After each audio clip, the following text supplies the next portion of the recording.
হোজাই জিলা পাণ্ডাবস্তি গাঁৱত যি মানুহ মৃত্যু হ'লে এই পুখুৰীত মানুহ জ্বলাবলৈ যায়। সেই পুখুৰীত দেখা পোৱা গ'ল যে প্ৰায় 6-7 বছৰ পুৰণি বা 10 বছৰ পুৰণি এটা কাছ দেখা পোৱা গৈছে। কিন্তু ৰাতিপুৱা 6টা বজাৰ লগে লগে 5টা বজাৰ লগে লগে বহুতো ৰাইজৰ সমাগম হয়। কিন্তু ইয়াৰ স্থানীয় যি ৰাইজৰ কমিটি আছে বা পূজা কমিটিয়ে এই কাছ মাৰিবলৈ হাক দিয়ে। কিন্তু এই কাছটো প্ৰায় 10 বছৰ পুৰণি হ'ব কাছটো।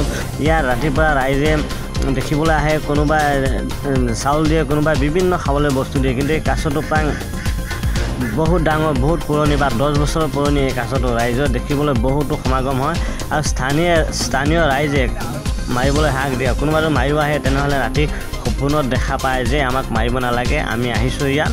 কিন্তু ৰাইজৰ এটাই প্ৰশ্ন হৈছে, এওঁ নিশ্চয় কোনো ভগৱান হ'ব, সেইকাৰণে ৰাইজে মাৰিব হাক দিয়ে। কোনোবা মাৰিব আহিলে এওঁলোকৰ ৰাতি সপোনত দেখা পায় যে আমাক মাৰিব নালাগে বুলি। এই কাছটোৱে সপোনত দেখুৱাই দিয়ে।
এত বড় হইব দেখতে ভয় লাগবে।